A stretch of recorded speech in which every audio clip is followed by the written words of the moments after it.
स्वागत है आपका हॉरर एक्सप्लेनर में, जहां पे भूत प्रेत और आत्माओं से भरी डरावनी कहानियां आपको रोमांचित कर देंगी। तो हो जाइए तैयार सफर के लिए।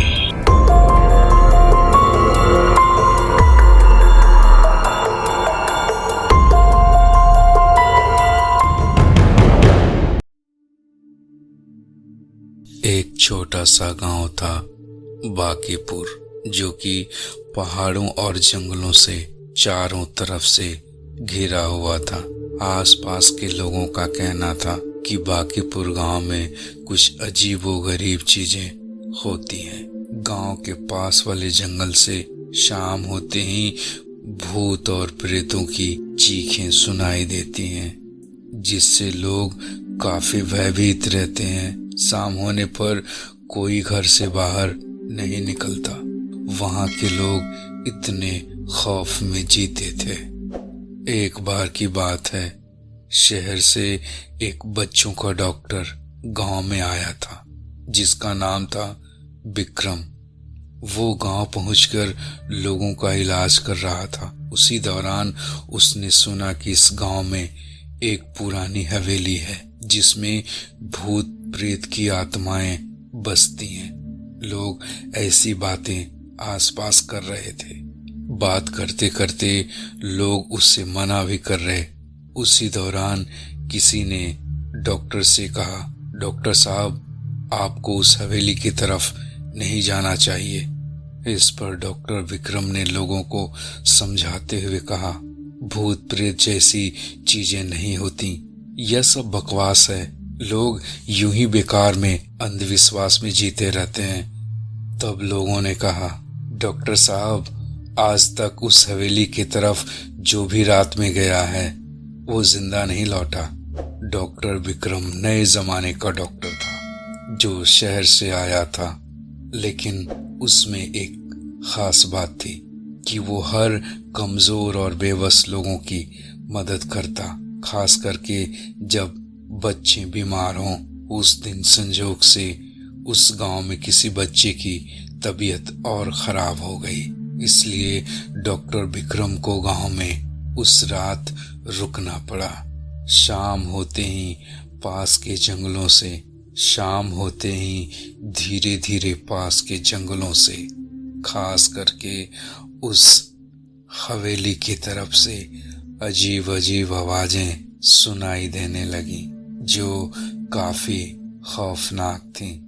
लेकिन विक्रम डर नहीं रहा था। शायद वो भूत प्रेत और आत्माओं में विश्वास नहीं रखता था। खाना खाने के बाद जब वो सो रहा था, अचानक ही वो जग गया। जब घड़ी में उसने देखा तो रात के 11 बज रहे थे।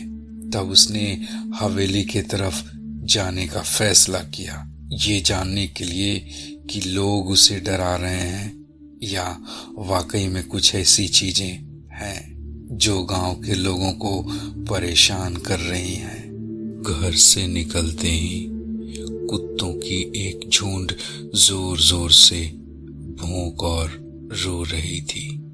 डॉक्टर थोड़ा सहमा, लेकिन हिम्मत करके आगे बढ़ता गया। कुछ दूर आगे चलने के बाद जैसे जैसे हवेली के नजदीक होने लगा, मानो वो काली अंधेरी रात की चादर उस अजीब हवेली को और भी डरावना बना रही थी।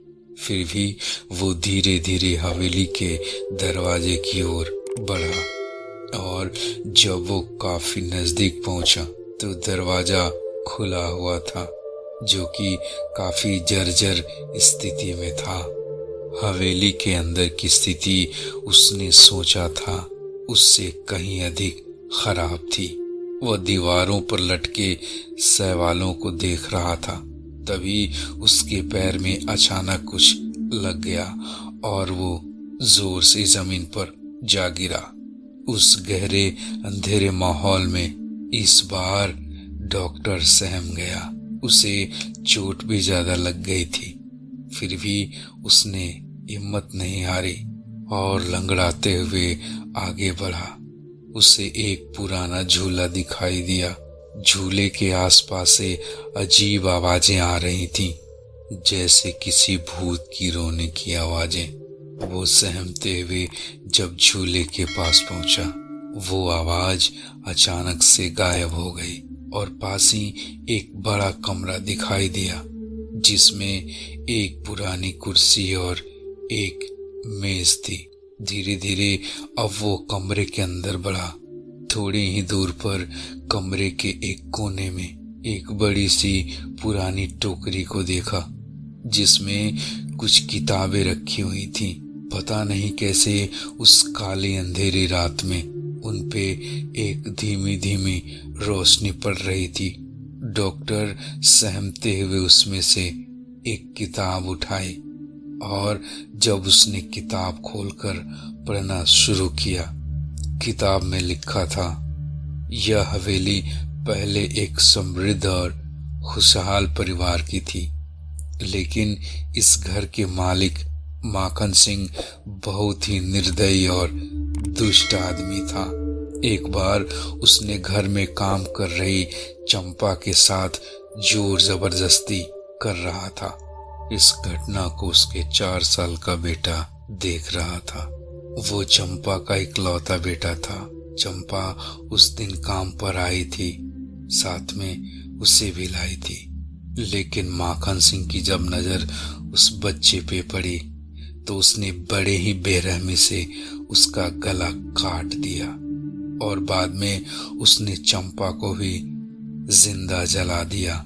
उसके कुछ ही हफ्तों बाद उस हवेली के एक एक इंसान की मौत होनी शुरू हो गई, वो भी बड़े ही बेरहम तरीके से।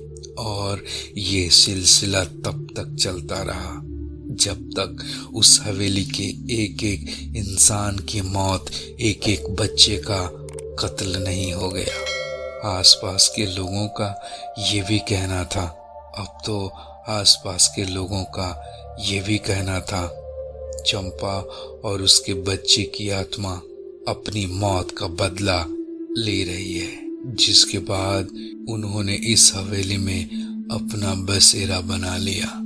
उसके बाद जब भी कोई इस हवेली में आता, खास करके रात में, तो वो मार दिया जाता या वो मौत की नींद सो जाता। और ये सिलसिला, ये अजीब घटनाएं होती रहीं। इतना पढ़ने के बाद अब डॉक्टर विक्रम का सारा शरीर सुन्न हो गया। उसकी सांसें फूलने लगी, वो पसीने से लथपथ हो गया और उसकी हालत धीरे धीरे बिगड़ती जा रही थी। वह जानता था कि आज उसकी भी मौत पक्की है, लेकिन जब भी वो निकलने की कोशिश करता, कुछ अजीब ताकत उसे जकड़ लेती। तभी एक सफेद साड़ी में एक औरत एक बच्चे को गोद में लिए, जो खून से लथपथ था, सामने आ गई और जोर जोर से रोने लगी। ये देखकर डॉक्टर का कलेजा मुंह में आ गया, क्योंकि वो औरत भी पूरी तरीके से जली हुई थी। उसके कुछ ही देर बाद वो गुस्से में आकर जोर जोर से बोलने लगी, डॉक्टर, पता है तू अब तक जिंदा क्यों है? पहचानता है मुझे तो? मैं चंपा हूँ। तूने एक बार मेरे बच्चे की बहुत ज्यादा तबीयत खराब होने पर बचाया था, इसलिए तू आज जिंदा है और मैं तुझे छोड़ रही हूँ, वरना आज तेरी मौत पक्की थी, क्योंकि मैंने कसम खाई है कि इस घर में आने वाला, इस घर में रहने वाला कोई भी जिंदा नहीं बचेगा। तू जितना जल्द हो सके यहाँ से चला जा, वरना मैं अपने आप को भी रोक नहीं पाऊंगी। विक्रम जैसे तैसे हवेली से बाहर निकला, लेकिन एक डरावनी और भयानक अनुभव उसके दिल में एक अजीब सी चिंता का बीज बो गया था। इसके बाद से लोगों ने हवेली और उसके आसपास के जंगलों की तरफ जाना बंद कर दिया।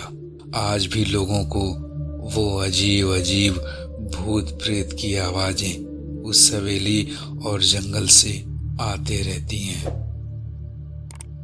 तो दोस्तों, ये कहानी आपको कैसी लगी? अगर ये कहानी आपको ज़रा से भी अच्छी लगी हो तो प्लीज़ इस वीडियो को लाइक करें, शेयर करें, और हाँ, अगर आप हमारे चैनल पर नए हैं तो प्लीज़ हमारे चैनल को सब्सक्राइब करें। तो मिलते हैं आपसे एक और नई कहानी के साथ। तब तक के लिए जय हिंद, वंदे मातरम।